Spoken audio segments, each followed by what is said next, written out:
We're on page 401, chapter 12. Social, emotional development of middle children, ages 7 to 11. And what do we have going here? Page 402. What are some differences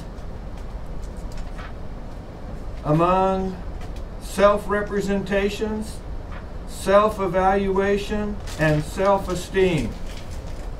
Any idea what self-representation is? That would be kind of easy, wouldn't it? Self-representation would be how people describe themselves. Is it Anna? Yeah. All right. How you represent yourself to other people. Self-representation on page 402 would be how you represent yourself to other people. So how do you represent yourself to other people? Somebody says, you go someplace, you meet people, and they say, "What do you do?"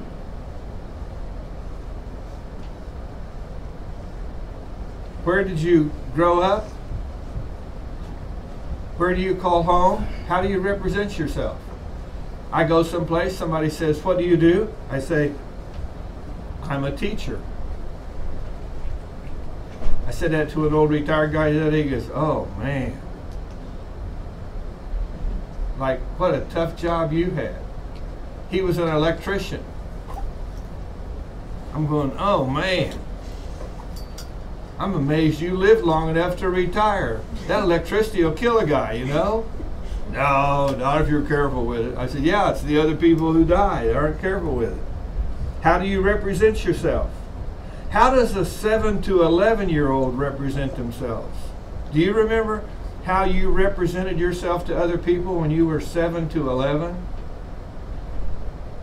My mind just goes blank. I don't recall. I have an idea, though, that 7 to 11-year-olds represent themselves probably in relationship to their families. Like, if I went in the truck with my dad to the elevator to get some wheat tested to see if it was dry enough to harvest it at harvest time, he would be waiting for them to run the little machine to test his wheat. Got your eye? 2, 4, 5, 6. Good. Be careful walking on this ice. So I'd be standing in the elevator with my dad, and what would they say? "So whose boy are you?" Probably when we were 7 to 11, most of our representations had to do with who our parents were. "I'm so-and-so's child."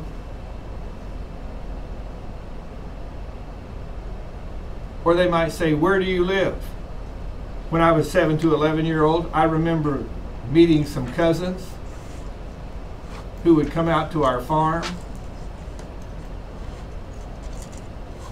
And my parents would say, "Boys, take these cousins out and play some games or something. We adults want to visit. You guys just get out of the house. Go outside and do something." So we'd go outside, and what kind of games do farm kids play?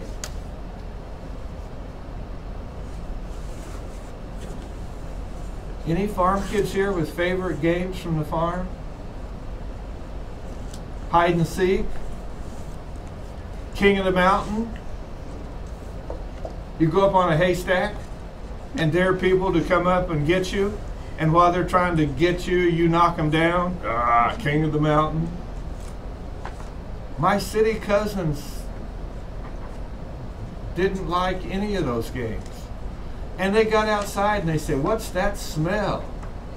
And I'm going, "What smell?" And you know what they're talking about?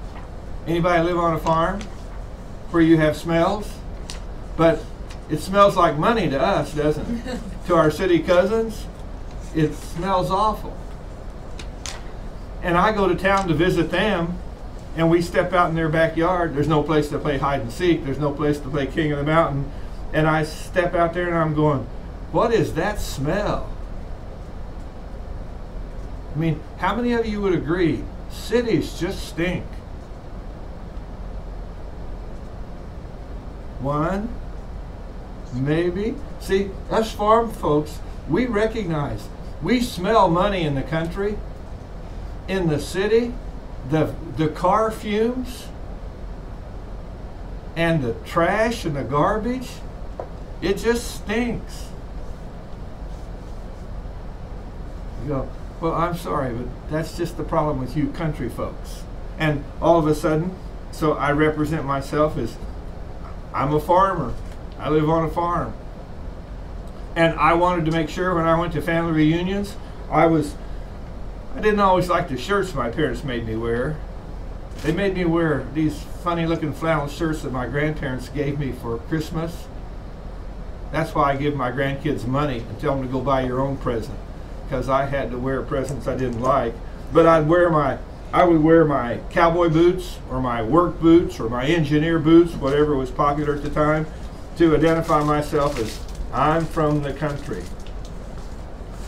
And did you try to identify yourself as being I'm from the city if you grew up in the city?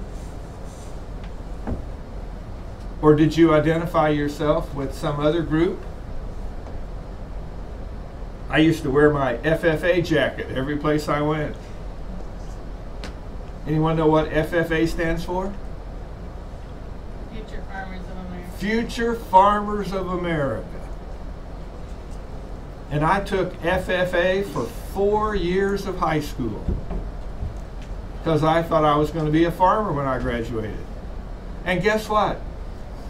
I didn't farm after I got out of high school. I went to college, and I tell my grandsons, 4 of the most valuable courses I took in high school were 4 years of Future Farmers of America.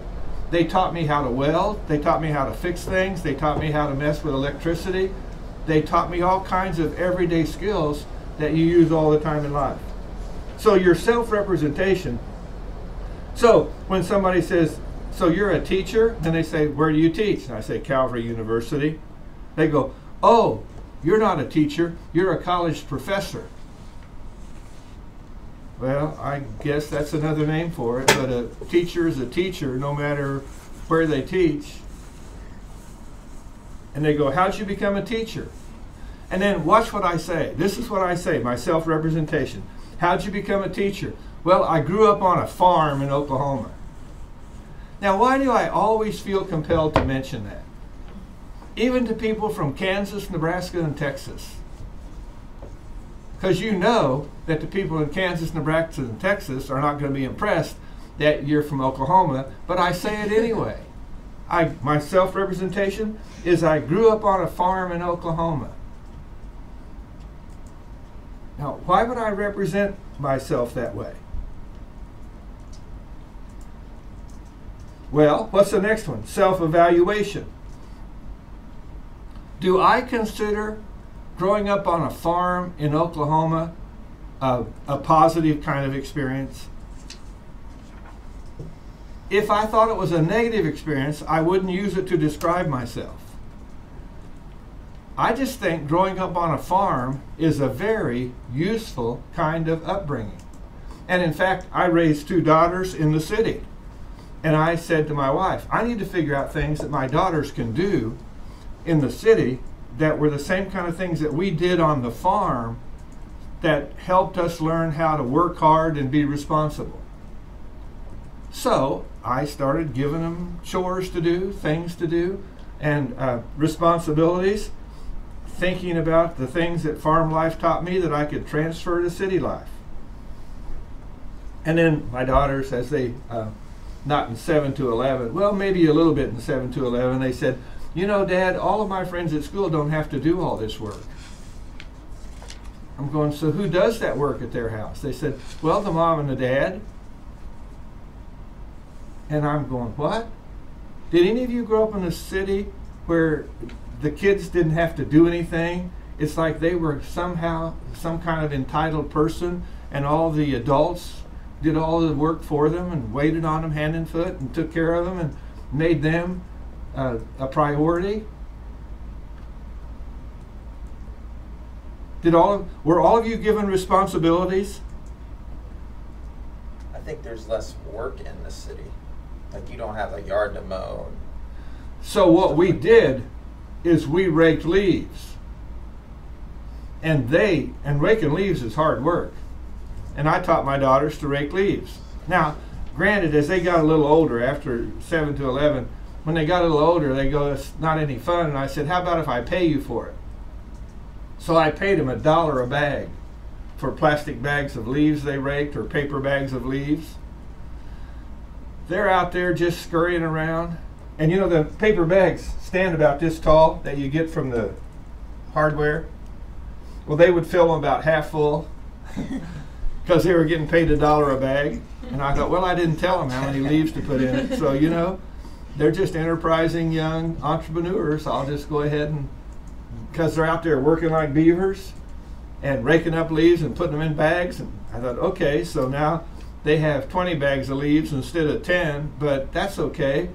They were working hard, and I'll give them each $10. And then one of my friends goes, you pay your kids for raking leaves? I'm going, yeah. He said, at my house, they just have to do it whether they want to or not. I said, do you give your kids an allowance? Did any of you get an allowance when you were at home? Your parents gave you money every week? Hannah, your parents did? See, and so your parents might say to me, you pay your kids for raking leaves, and I'd say, you give your kids an allowance? And really, it turns out to be 6 to 1, half a dozen the other. You got an allowance, but you had to do chores around the house, right? I don't give my kids an allowance. I pay them for doing chores around the house. The end result is both of you have chores, and both of you end up with some money. It's just kind of a difference in how you want to raise your kids. And sometimes we argue about it when really we just need to say, look, we just need to allow people to be a little unique and different and individual in the way they're raising their children. So your self-representation is how you describe yourself, sometimes called your self-concept. That's what you see when you think about yourself, and that's how you represent. Self-evaluation is judgments you make about growing up on a farm, about being a sharecropper, and I make positive judgments about that.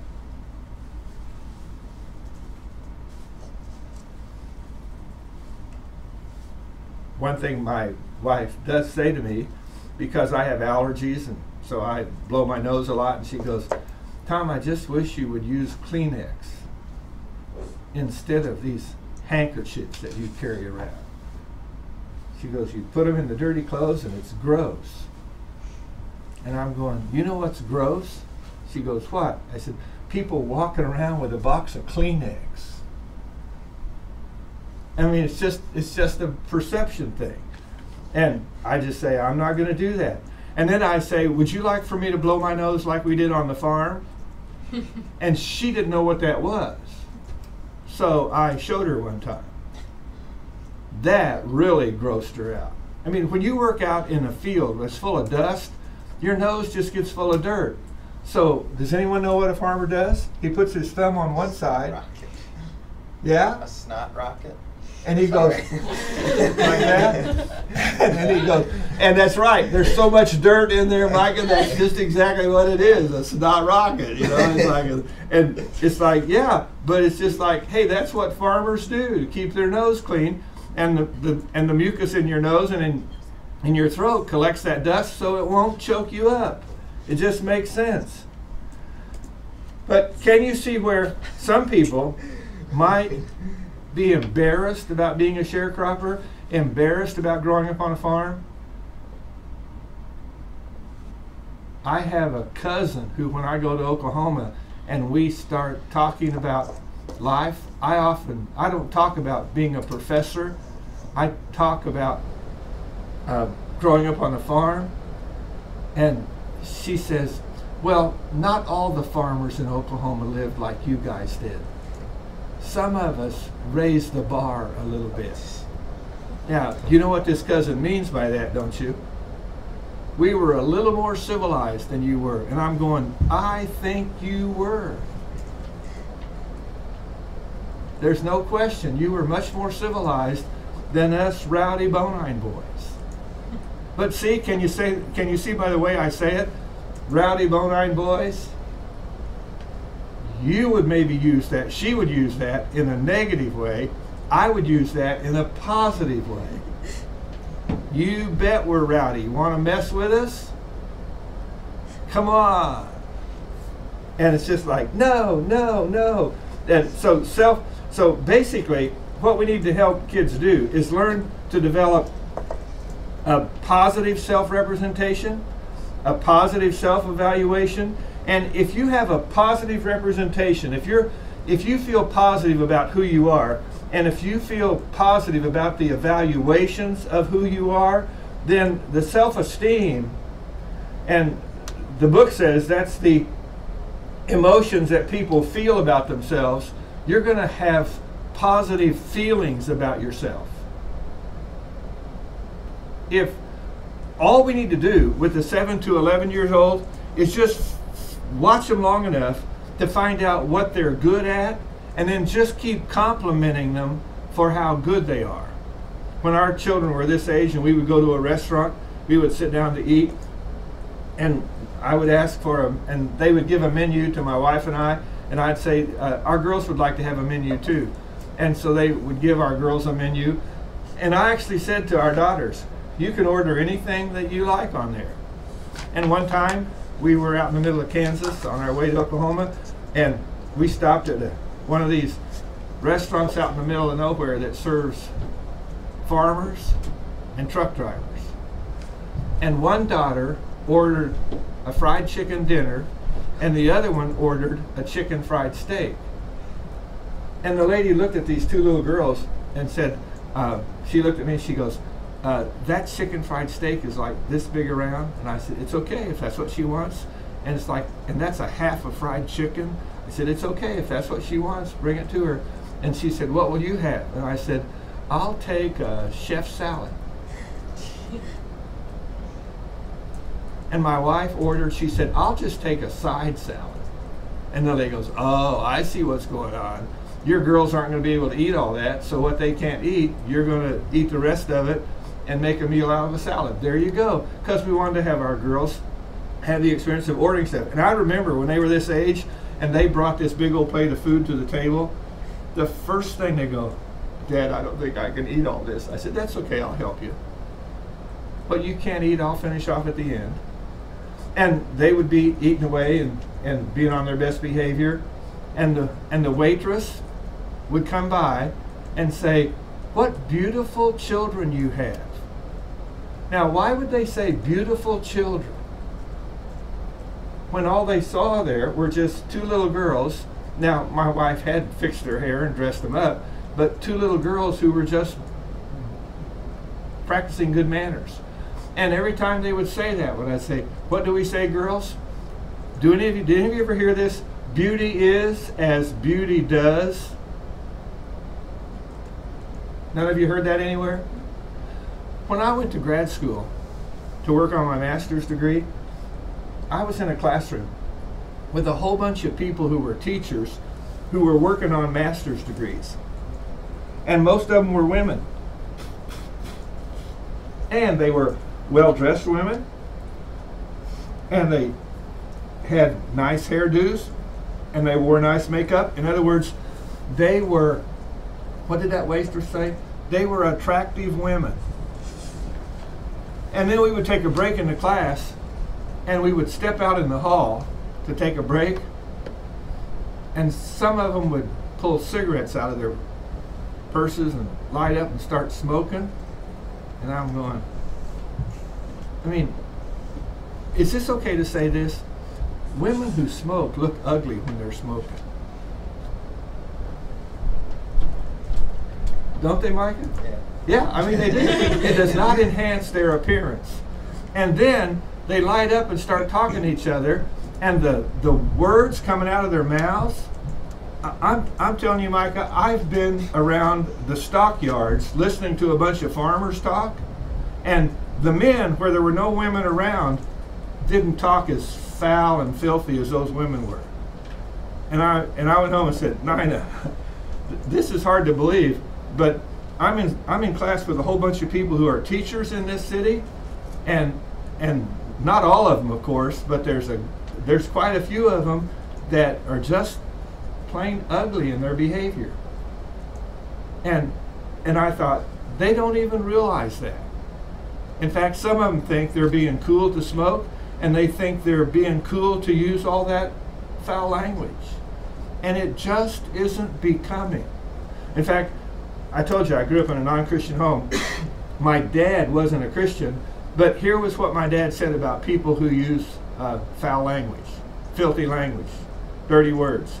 Here's what he said: they're not smart enough to know good words to use, so they have to use filthy language to communicate.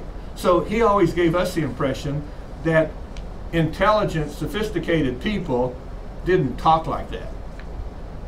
And when we encountered some farmer who did, it's like, well, there's a guy who didn't go to college, because my dad was a college graduate, and so he would just talk about educated people just don't use that kind of language. They know other words to use in place of that. So can you see where, if I'm going to help a 7 to 11-year-old develop self-esteem, what really happens, it's called self-esteem by all the books, but it's really their emotional feelings about themselves. If I want them to have positive emotional feelings about themselves, they just need to hear me saying positive things about them on a regular basis, and they will develop a sense of a sense of self-esteem, or self-worth is probably my preferred word, is a sense of worth, because they're of so much worth to me or to other people. And I used to, when we would have adult friends over and our children would sit on the stairway to listen to the conversation just because they wanted to see what adults talked about, and I knew they were there, I would say things about my children that were very positive and said, you know, my girls are hard workers, and da-da-da-da-da-da-da. And then one time a lady said, you know, your girls are up on the stairway listening. And I said, I know. Are you planning to say something that they shouldn't hear? She goes, no, I just want you to know that they're eavesdropping. I'm going, yeah, they like to do that. They like to listen to adult conversations. But if we're not going to say anything that would be inappropriate, why would we say something that's inappropriate for a 7 to 11-year-old to hear? I'm thinking, why do they have to put a disclaimer on a TV show that says this is not suitable for young children? If it isn't suitable for young children, I'm thinking it's not suitable for adults either. This hamburger has spoiled meat on it, so don't feed it to children, but it's okay for adults to eat it? No, come on. Okay, page 403. It says, the text says, children make judgments about themselves in many areas, including athletics, academics, social skills, and physical appearance. Okay, so what kind of judgments do you make about yourself, or did you make about yourself when you were 7 to 11 athletically? Do you remember? I Okay. remember in PE, like, that's like kind of when I first started realizing, like, people and some girls were more athletic, and then like all the boys were definitely more athletic than the girls were. And trying to compete with the guys would just wear you out, wouldn't it? Because they were just going to be better at that stuff. So did some of you discover during PE class that you were more athletic than other people? I was the unathletic one. You say, I was not athletic. Now, see, and what I would say is that you just didn't have somebody help you develop your athletic abilities and skills. You go, no, I wasn't very athletic and I didn't care. Okay, so if you don't care, it's no big deal. But can you see what happens to a young child who wishes they could be more athletic and they're not? I'm thinking that I better help this child learn how to develop their athletic abilities. And all that means is you teach them how to do things. It used to be when I was a school principal, if the PE teacher was sick, I had to take care of PE, and often that meant being in charge of girls' PE. And every time I was in charge of girls' PE, they knew it was going to be the same thing. We're going to go out on the playground and play softball. And I don't know why the girls said, do we have to play softball? And say, yes, you have to play softball. And what would they say? I'm no good at softball. And here's what I would say to them. It's because someone hasn't taught you how to play softball.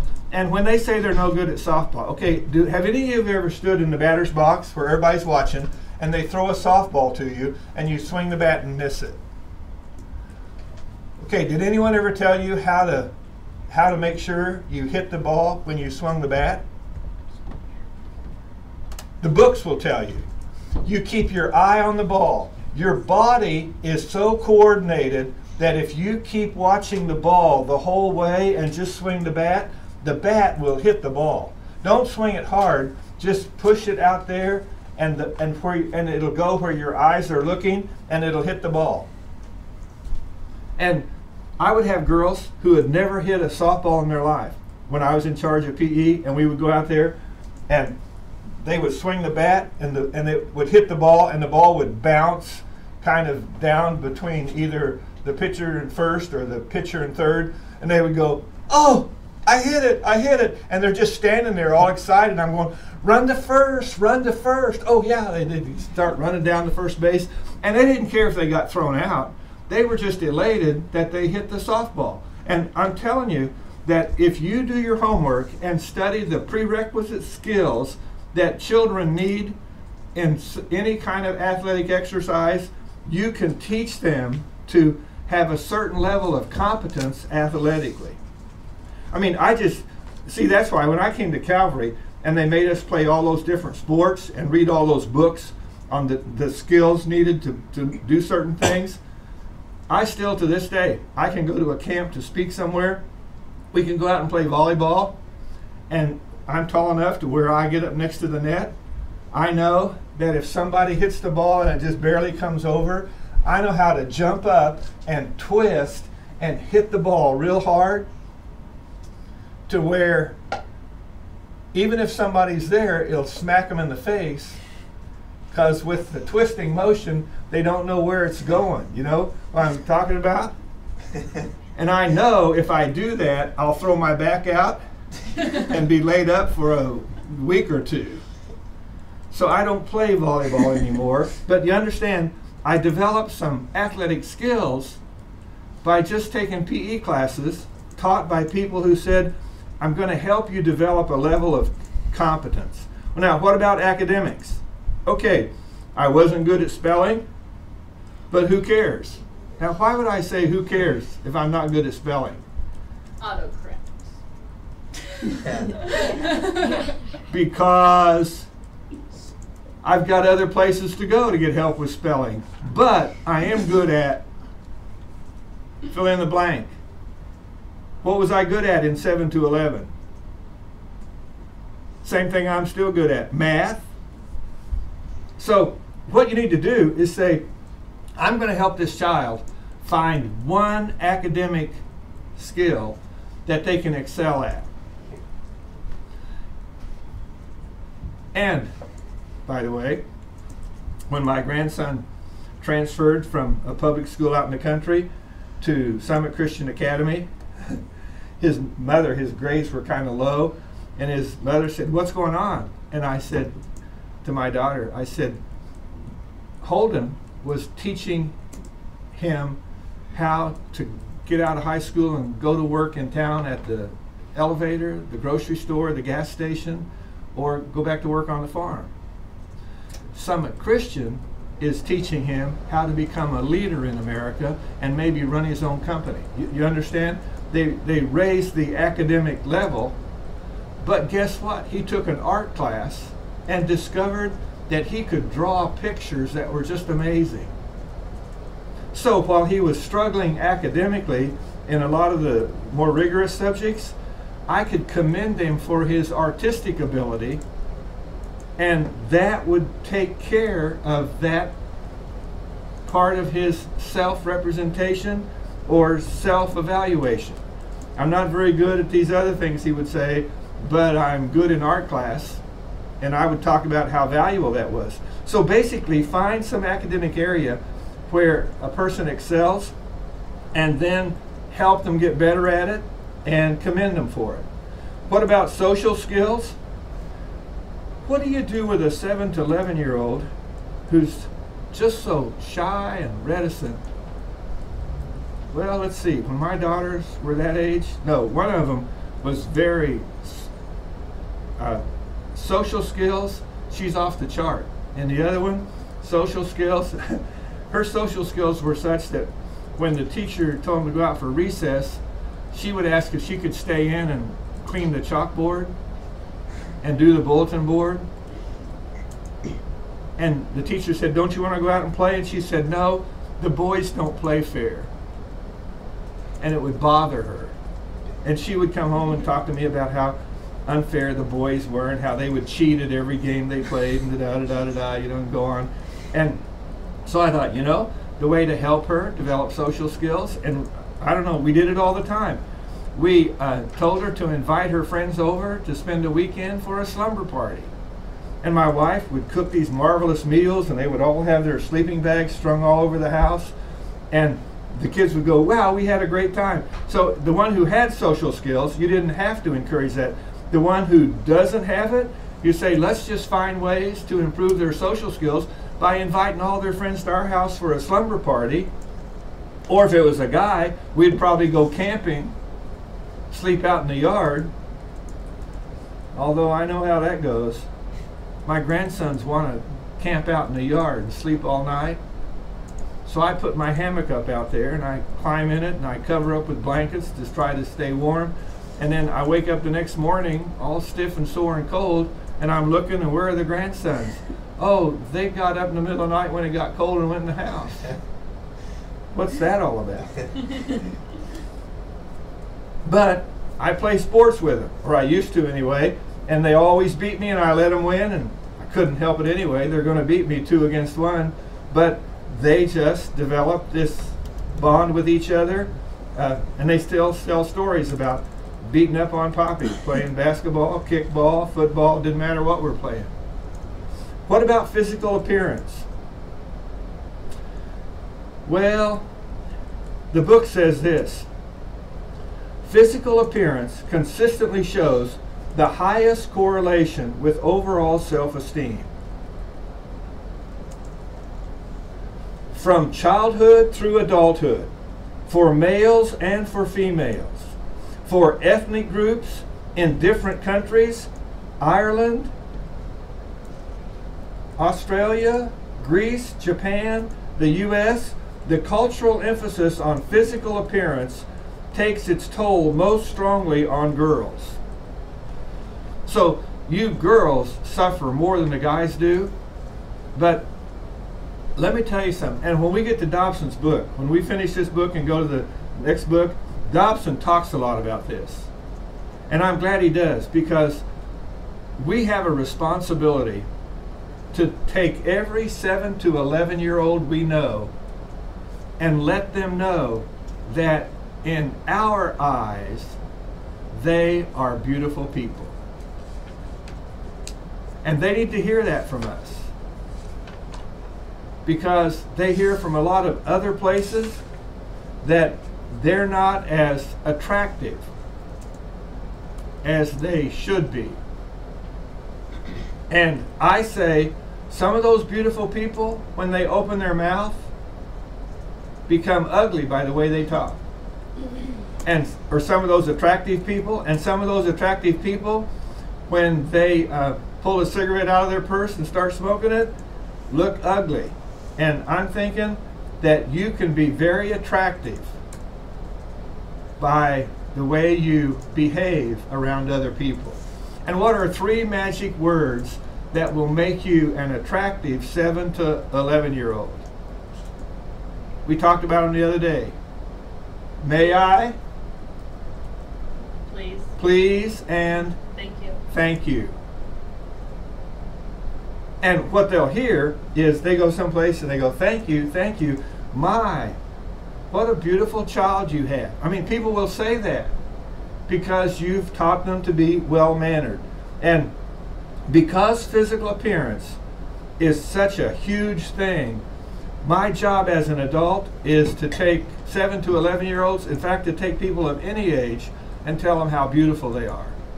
And when it comes to adults, I discovered some years ago that once a woman gets pregnant and she's about to have a baby and she's only a few weeks away and she's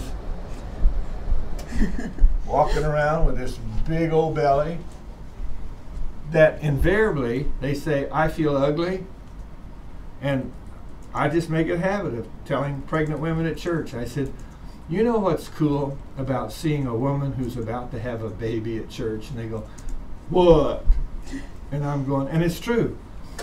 I said, your face has a glow about it.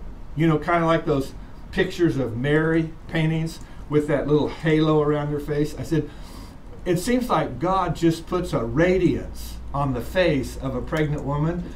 You look at some pregnant women at church and see if that isn't the case. It just puts a radiance on their face because they are about to bring a new life into the world.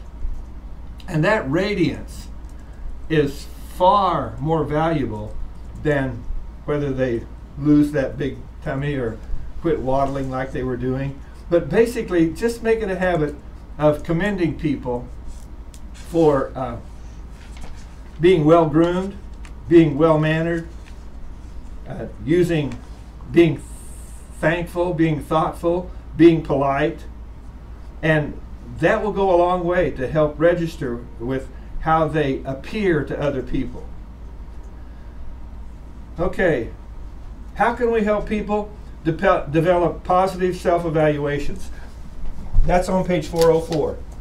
And I have a handout here. In fact, it's the page, but any idea why I'm giving you a page from the textbook? What do I want you to do with this?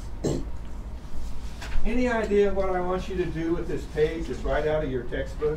Give it to someone. I heard that. Did I hear somebody say give it to someone?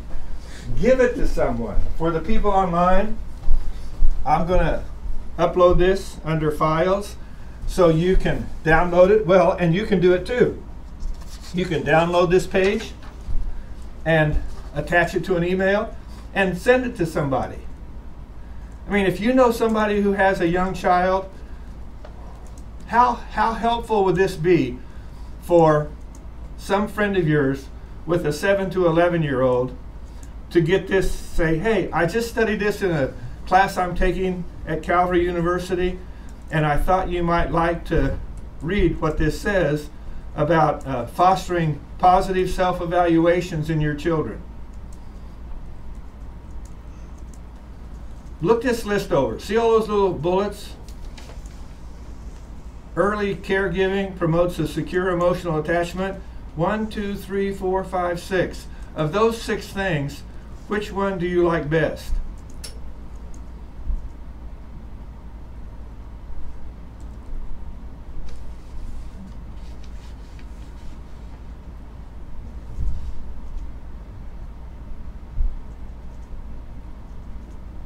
I like the 5th one. Express delight in your child's early accomplishments. Express delight in their accomplishments. I have a grandson who's not very tall, plays basketball, doesn't play very often, but when he gets on the court, he'll be guarding a guy who's 1.5 feet taller than he is. He doesn't even care.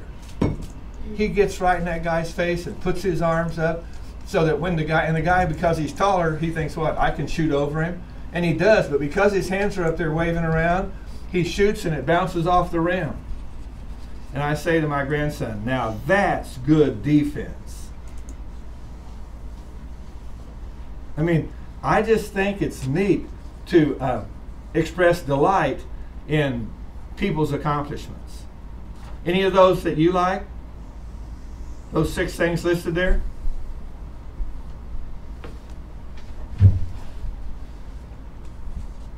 Would any of those be things that you would like to pass on to somebody else? Okay, the last one is also high on my list. Provide comfort to your child when they seek it from you. They come home from school and they've had a bad, I said, so how'd your school day go? I had a terrible day, Dad. What happened? And here's what they'll say. Oh, those boys, they just pestered me all day long.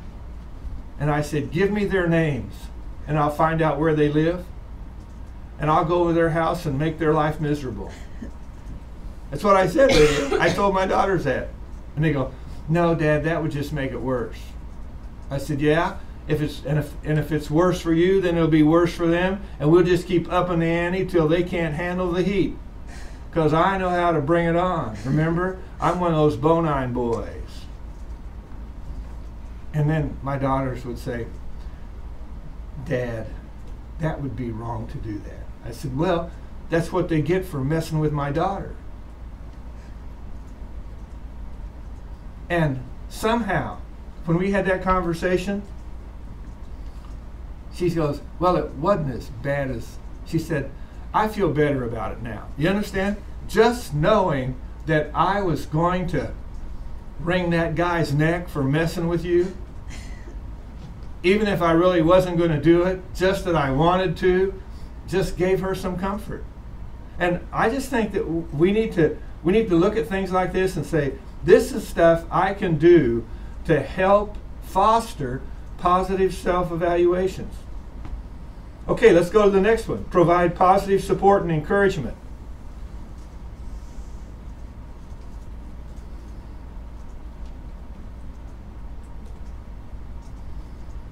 I see 2 of them there that I like too. I can say, yep, I'll take those 2 home with them. I mean, I don't have to do everything, but I'll pick 2 of them. Number 1, praise good outcomes. I see, you bet I can do that. And the last one, remind my child that she doesn't have to excel in everything. You don't have to be good at everything. Okay, let's go down to the next category. Provide instruction and guidance to help your child improve. So, I help my child improve in athletics by teaching her how to just pivot and shoot and then make free throws. What else? I had one daughter. Did any of you have to wash dishes when you were growing up? I had one daughter who said, Dad, there's food floating in the water that were on people's plates. Oh, Hannah, and it grosses me out. I hate dishes. And it's like she would stand there and said, I think I'm going to vomit. Okay, so Hannah, you can relate to this. And I said, you know what, girl? I don't know why it bothers you like that, but tell you what, I'll wash them, then I'll put them in the rinse water. You can rinse them and dry them and put them away. And she goes, okay.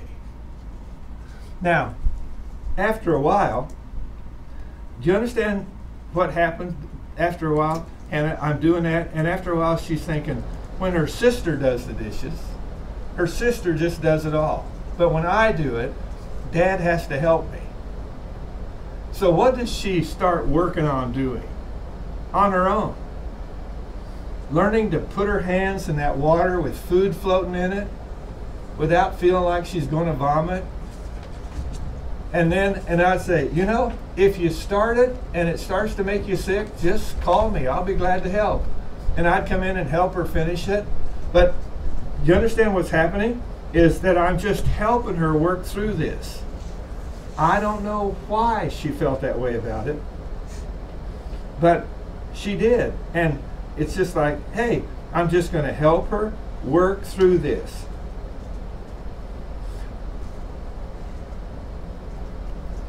Anything else on that list?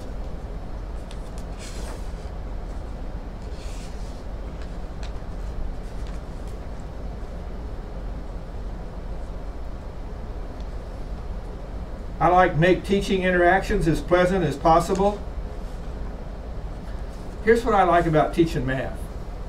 I'm going to ask you a math question, and you give me the wrong answer, just for fun. What's 6 plus 7? What's 6 plus 7? 13. What? 13. No, I don't want the correct answer, Micah. Someone give me the wrong answer. What's 10. 6 plus 7? 10. 10. I thought 6 plus 4 was 10. What? 6 plus what is 10, Hannah? 4? So what's 6 plus 7? Someone else give me a wrong answer. 3. What? 3. 3. 6. 7 minus 6 is close to 3. You see? Instead of saying, wrong, wrong, wrong, you people need to know your math facts. It's just like, let's just work our way through it. Let's kind of be, what? A little, well, what's the word there? Make teaching interactions as pleasant as possible. I don't know why you need help with this math homework. I mean, I'm good at math. You ought to have math in your gene pool. You should be able to do this without my help. You know, those words are probably coming from a parent who doesn't want to be bothered because they want to either read a magazine or watch a TV show or something. When in fact, if you're going to be an adult that's fostering self-evaluation in a child, you say, I'm going to make teaching interactions as pleasant as possible. I'm going to take away the sting from them not being able to do it without some help. And I just think we have to say, I'm going to do some of these things if I want to foster positive self-evaluations. Give honest feedback. Don't lie and exaggerate. No, you'll probably never be able to dribble that ball fast enough to fast break all the way down there and make a layup and make 2 points, even if you stole it from somebody. But that's okay. You can be halfway to the goal and watch one of your teammates who runs real fast run ahead of you, pass the ball to him and let him do a layup, and you get an assist out of it. I don't know how many times I've said to my grandson, they pass him the ball and he immediately passes it to somebody else who's in a key position, and so a guy passes him the ball and breaks for the basket, and he passes it back to him real fast and he does a layup. I'm going, that's called an assist, buddy. That's good basketball. You understand? You can commend a person for whatever level of activity he's engaged in. Okay. Teach goal setting.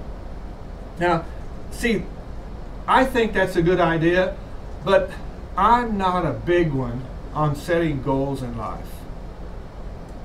I just never have been. And I've had people criticize me for that and say, you know, Tom, I think that's wrong. That you don't value goal setting more highly. And I said, well, I'm sorry, I just don't. And then one day a friend of mine gave me a book. He said, Tom, he said, don't let people give you grief about not being more into goal setting. And the title of the book was, I'm a problem solver, not a goal setter. And I read the book and I thought, wow, the guy who wrote this book thinks exactly like I do. See, when I get up in the morning, I don't necessarily have a goal to make a lot of things happen during the day. I'm just looking for problems that need to be solved, and I'm going to address those problems during the day. And I find that life is full of enough problems to where there'll always be something to do. And I would rather be solving a problem than setting a goal for myself. And that's just a personality thing. But I'm still going to teach. And somebody would say, well, there's no way that you could end up in life with a PhD and being a college professor without doing some goal setting. And I'm going, well, maybe. I guess I did have to have the goal to finish the program I started. And I had to make it a goal to enroll in a class every semester, knowing that after a given number of semesters you'll finish all the coursework and have the degree. So I guess I have done some goal setting, and I did. I made it a goal when I bought my first house with a 30-year mortgage. I thought, whoa, I'm 30 years old. A 30-year mortgage, the house won't be paid off till I'm 60 years old. So then 10 years later, when I bought another house, and they said, so you want another 30-year mortgage? And I'm going, no, make it a 20-year mortgage. You understand? I started thinking, I better make the mortgage shorter because I don't want to be paying on a mortgage after I'm 60 years old. So I just kept, every time I sold a house and moved to another one, I just got a shorter mortgage every time. Because I had this goal that I didn't want to be 60 years old and still making a house payment. Okay, so I guess I do some of that. And probably the best way to teach goal setting to children is just to talk about areas where you set a goal and then you went about to achieve that goal. Just tell them stories about how you set a goal. Like when I have 2 daughters, so when these 2 daughters announced that when they brought home from the hospital 2 little boys born 5 days apart, I said to my wife, whoa, grandsons, I better go to the library and do some research and see what I need to do to adjust my thinking to have grandsons. And I went to the library and started doing research. That was before the internet. And started doing research, and I came home after a few hours, and Nina said, well, what did you learn? And I said, well, everything I read says I need to take up fishing. And she goes, what? I said, I need to learn how to fish so I can take these little boys fishing when they get older. So she said, Tom, I don't think you have the patience for it. And I said, well, patience or not, I'm going to learn how to do it. And so my goal was to learn how to fish. So I subscribed to some fishing magazines. I bought some fishing equipment. And then I went out and practiced casting and that kind of thing. And then I said, Nina, your sister is married to a guy in Alabama who's a bass tournament fisherman. I said, let's go to Alabama to visit your sister, and I'll have Gary teach me how to catch bass. And we went to Alabama, and this guy, I said, Gary, can you teach me how to catch bass? He said, come on. And we got on his boat. He had a boat that cost as much as the house I lived in. We got on his boat, we went out to the lake, and he's teaching me how to throw this little plastic worm up to the shore and then pull it away, jerk it like that, make it jiggle like a worm. And it would get about, maybe 8 to 10 feet away from shore, and you'd see the line moving sideways. He said, that's a bass. He's got it in his mouth, he's sucking on it, he's testing it, but don't pull it yet. Give him time to get it far enough in his mouth where when you jerk it, the hook will come out and stick him. So I go, there it's moving, I go 1001, 1002, 1003, like that. And this big old bass comes out of the water, shaking his tail, trying to spit it out, and I'm holding it up tight so he can't, and I reel him in, and I take him, put my thumb in his mouth, and I hold him, take the hook out, throw him back in the water, and I go, was that cool or what? And I do it again. Guess what? This bass tournament fisherman was so good at catching bass, he taught me how to catch bass so that when I came back to Missouri, when I go bass fishing, 9 times out of 10, I catch bass. And when I have some friends say, that's why I quit fishing, I never caught anything. I said, well, come with me and I'll show you how to catch bass. And I would take them out and give them one of my poles with, that had a real sensitive feel to it and line that's almost invisible. And it was just so cool. I set a goal, I learned how to do something, then use that information to teach others how to do it, or tell people the story of how you learned how to do some of that stuff. Okay, children, page 405 says, children who learn positive emotional skills from their parents seem to have more success making friends. So what does that tell you? Teach your children positive emotional skills. Well, they learn it from their parents, so that means the parents need to have some positive emotional skills. You can go to the internet and Google positive emotional skills that will enhance your life, And you can find all kinds of good suggestions. Page 407 talks about Eisenberg's levels of prosocial reasoning.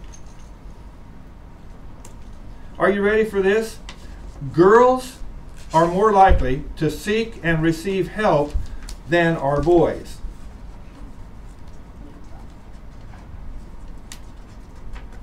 I mean, you ask a woman, can I help you? She'll say, oh, thank you very much. You ask a guy, can I help you? And he'll say, no thanks, I can do it myself. When he really can't. I mean, he needs some help. What's going on here? What's going on here, ladies? Say, well, we're more mature and responsible. We don't have such a big ego as the boys have that we turn down help when someone offers it. Well, that could be. Page 408 says parenting that is warm in emotional tone, communicates expectations of mature behavior, and provides explanations, seems to encourage higher levels of prosocial reasoning. So if I want to encourage prosocial reasoning in my children, I need to be warm in my emotional tone. Now, because I have kind of a raspy, harsh voice, I discovered that if I wanted to have a discussion with my daughters about something that I was a little emotional about, and it was an emotional issue, that if I just sat down in the house and talked with them, I kind of became a little overbearing. So I developed this technique. And this was true when they were 7 to 11. I'd say, so let's go shopping. They would say, what? I said, yeah, I've got some extra money to spend. Let's go shopping. Where do you want to go shopping? And while we're in the car driving down the road, I would have this conversation with them about this issue that I wanted to talk about. And two things happened. One, because I'm driving, I was less intense in the conversation because I'm dividing my energies. And the other one was, they're more open to what I have to say because what am I about to do? Buy them something. They know I'm going to spend some money on them today, so they're a little more open to what I have to say about things. So figure out ways to communicate in a warm way. And then communicate that you expect mature behavior. This is not the way a 7 to 11-year-old ought to behave. You know better than that. You're more mature than that. Don't revert back to those little baby ways of doing things. And when we do that, we actually help them develop in their prosocial reasoning.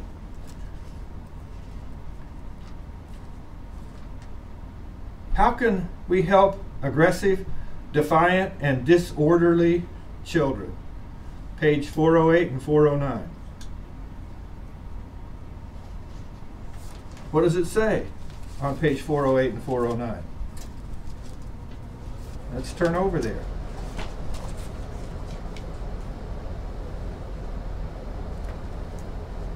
All children show aggressiveness at times, particularly during the early childhood years, and most often during conflicts over possessions.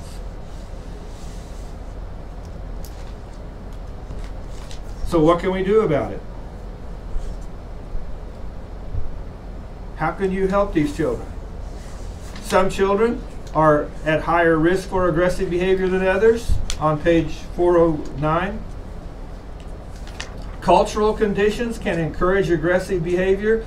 You know what I'm thinking? If I have a child that seems to be at higher risk for aggressive behavior, there's one thing that I would not let that child do. Play aggressive video games and watch aggressive TV shows. Now, are there some video games that you can play where you're not blowing the other guy's head or arm or leg off? Aren't there other games you can play that still are highly competitive? And it's like, well, why can't I play this game? Because you're too aggressive to start with. You understand that you have too much, you just have too much aggression in you. I have a sister who had a son who was very aggressive. And she says she thinks part of it is because he still carries some bitterness about his father leaving them when he was younger, but whatever it's coming from, he was highly aggressive. And she was a school teacher, and so she knew all this stuff about what you can do to help him. So guess what she encouraged him to do when he got out of high school? Join the Marines and become a fighting machine. In other words, she gave him an outlet for his aggression in our society where he'll be commended for being very aggressive.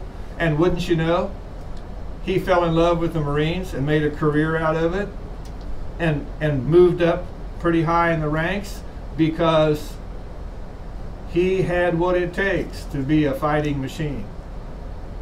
You understand? Sometimes we just need to help people with a high level of aggression learn to deal with it till they get to the place in life where there are things you can do in life where your aggression will be a benefit. You can become a U.S. Marine.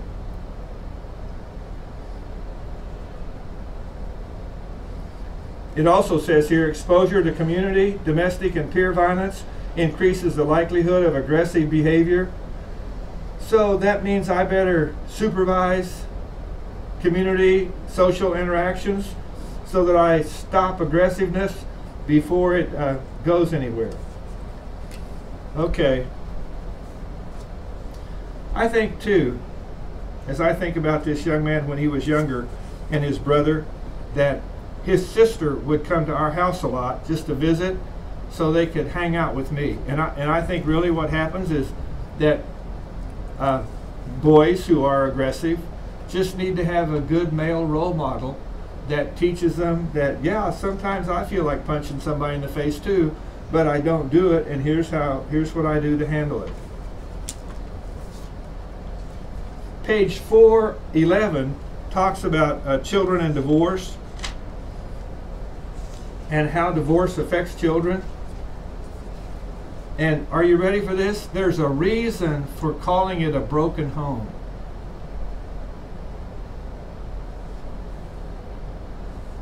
Maybe a divorce eliminates all the fighting and arguing that was going on, and so a child can say, well, that was one good thing that came out of it. And I would say, yes, that is. Your life is more peaceful now, but the damage from the broken home is still there. And you just need to understand that. And today, with so many children coming to school from broken homes, they need a lot of help, and we need to be sensitive to their needs in life, because they'll be packing this stuff around actually for the rest of their lives. But you know what? If you have a parent die when you're a child, you'll pack that around for the rest of your life too. You understand? If you're in an accident where you lose a limb, you'll pack that around for the rest of your life. All of us have things happen that we carry with us for the rest of their lives, and they have emotional consequences and social consequences, and we just have to say, hey, you know, that's life.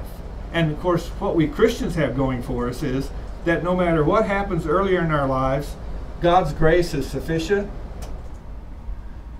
I mean, whatever that physical ailment that Paul had that bothered him so much, and he asked God to take it away, and God didn't. See, I'm a teacher.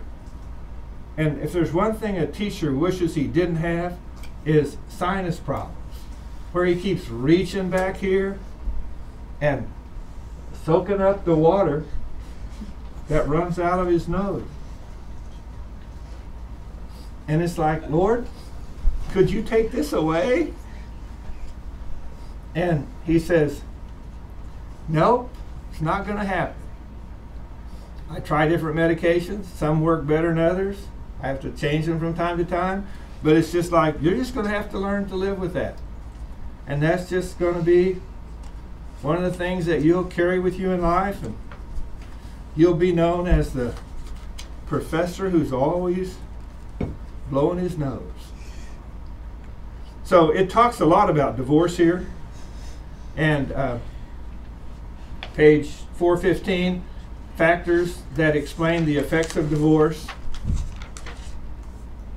And page 416 has a whole list of things that you can do to minimize the negative effects of divorce on children. And if you're going to be working with children who come from broken homes, you need to make a copy of that page, or at least go to that page and extract some information and keep it handy so you can use it in terms of working with those children.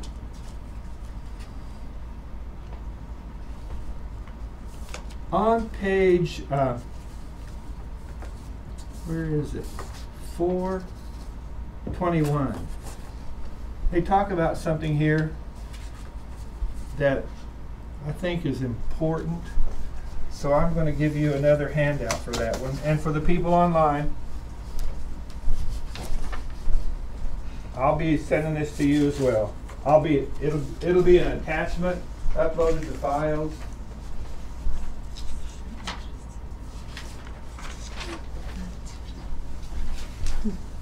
Now, what I just gave you here is not page 421, it's page 422. Page 421 talks about how you discover this information. It talks about the peer nomination technique. When I was working with 7 to 11-year-olds, here's the way I would get at this information that they're talking about here on page 421. I would tell them that we're going to go on a, like here, I'd say we're going to go on a trip to Old Missouri Town, or we're going to go down to the Museum of Science and Industry. You follow? We're going to go on a field trip somewhere, and I want you to be in groups of 3. So I want everybody in the room to, I'll pass out cards. I want everybody in the room to put your name on the card and circle it, and then draw 2 arrows and put the names of 2 people in the room that you would like to have in your group when you're going around Old Missouri Town or you're going through the museum. And I could say pick 3 friends, you follow me? I could say pick 3, it's just whatever we're going to do. But if I have what, 12 kids in the class, then I can say pick 2, and that means myself and 3 supervisors. There can be 1 adult with each group of 3. So you can use any number you want, but the idea is that everyone in the class, every one of these children, identified 2 or 3 people that they wanted in their group. Then when you get the cards, you put everybody's name, you draw a big circle. You put everybody's name on the circle, and you circle their name. Then when you have everybody around the circle, you draw lines from them to all the people that they wanted. So each person's going to have 2 lines drawn to other people. Any idea what you're going to discover when you get through drawing 2 lines from all these people to everybody else? Well, that's what the handout's for.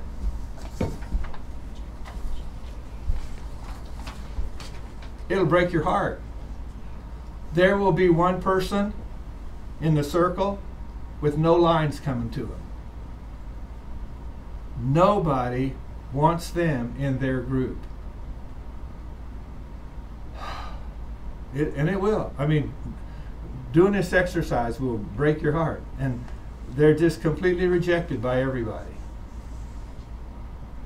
So, what did I do about that? I said, well, I looked on the chart for one of the people that everybody wanted in their group. One of the most popular people, and I made a decision. Since everybody wants that person in their group, then I'll make a decision that nobody gets them. I'm going to put them in a group that I'm going to supervise, and guess who's going to be one of the other people in the group? The guy, the girl that nobody wants in their group. I'm going to take the most popular person and pair them with the rejected person. And then I'm going to have them in my group where I'm doing things to facilitate a relationship. You follow me? Then I'll probably take the person who's most wanted, that I've already picked to be with the person that nobody wanted, and I'll put with them one person that they wanted to be with. You follow me? So it's just like, well, I didn't ask for this person, but I asked for this one, so that's okay. And then that's why I'm supervising those three, because I'm going to make sure that all three of us are doing things together, and not just the two of them pairing up and leaving the third person out. In other words, I'm actually going to do things to help these two people who are probably very popular, because probably anyone that the most popular person wants to be with, other people are going to have arrows drawn to them. I'm going to help two popular people develop a friendship with a neglected person and realize that that neglected person really can be fun to be with. And then there's the controversial children. Children who receive large numbers of likes and least likes. Now see, I'm not going to do that. This least like thing, I just don't think that's healthy. I'm going to say, put on the card who you would like to be in your team when we go to Old Missouri Town. I'm not going to say, and put on the back of your card who you don't want on your team. You understand? I'm not going to give people that option. I mean, maybe that makes for good science, but that just is not good human relationships. Just don't do that to kids. So I'll have to figure out who's least liked. Well, I can find that out by just looking at the arrows as to the ones that nobody wanted them or just a few people wanted them. And then average children, children who receive a moderate number of, yeah, I would like to be with them. And then those average children, I'll probably put some of them together. So especially, say, I'll put some of those that want to be together with a supervisor who won't have to do much to supervise them. And then the neglected children are kind of like the rejected children, except rejected children, nobody wants them. Neglected children, they're just overlooked. I'll probably put neglected children with some groups that are very popular, just so, and then encourage the person who's the supervisor to make sure you promote group interaction with these three kids doing some fun things together. Just to show you what I can do, like I could bring some candy bars or little bags of fruit snacks or little bags of trail mix, and if I've got the most liked person and the least and the neglected or rejected person on my team, I will give the 3 bags of fruit snacks to the neglected or rejected person and say, share this with the other 2. You understand what I'm doing? I'm taking the person that wasn't popular and I'm letting them do some things that popular kids do. And you can, we've already covered it earlier in the book, there are things that you can do to help children become more liked by their peers. In fact, you can go to the internet and just Google, what can I do to help to improve my child's social skills? And it'll tell you things you can have your children do. Just like the boys that my daughter was always complaining about, that they don't follow the rules, they cheat all the time. I said, do any of those boys ever ask you to borrow a pencil? She goes, oh, all the time, Dad. And she said, and you know what? They borrow a pencil because they didn't bring one to class and then they don't return it. Yeah, you know how that works. I said, okay, girl, guess what? I'm going to buy big boxes of pencils. You always take 4 or 5 extra pencils with you. And there's one, and she goes, why? I said, because this is just the way boys are.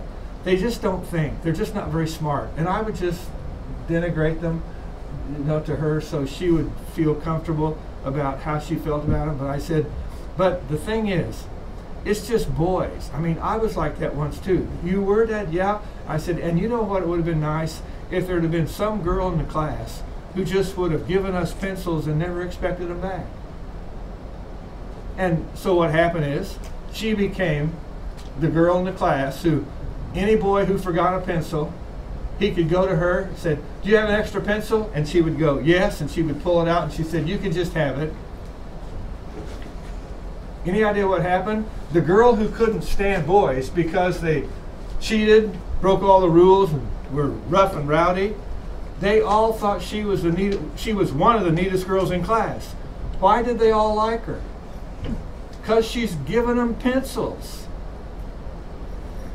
And all of a sudden, since they thought she was kind of cool, she kind of decided that they weren't as bad as she thought they were to begin with.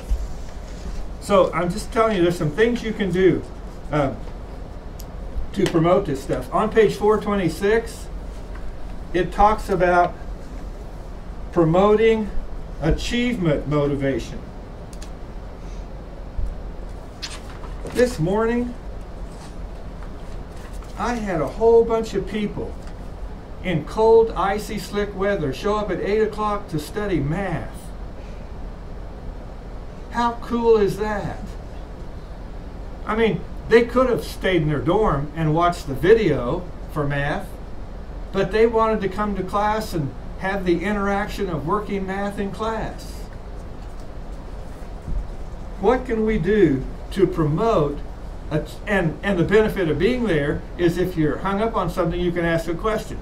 So what can we do to promote achievement motivation? And what does page 426 say?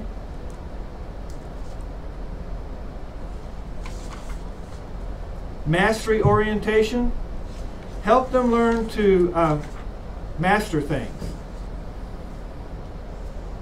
Help them learn to stay engaged. Help them learn to accomplish challenging tasks. And when you encounter the child who's helpless, when a 7 to an 11-year-old says to me, I can't do that, what I say to them is, what you mean is you've never had anyone show you how to do it. I'm going to show you how to do it. And then you'll be able to do it from here on out.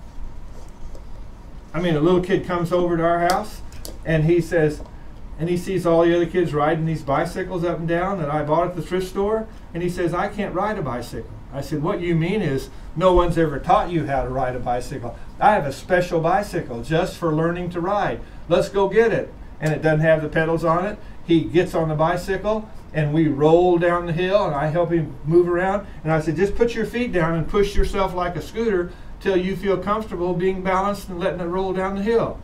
And he goes, wow, I can do this. I'm going, there you go. Then the next thing you know, he's wanting to put the pedals on the bicycle.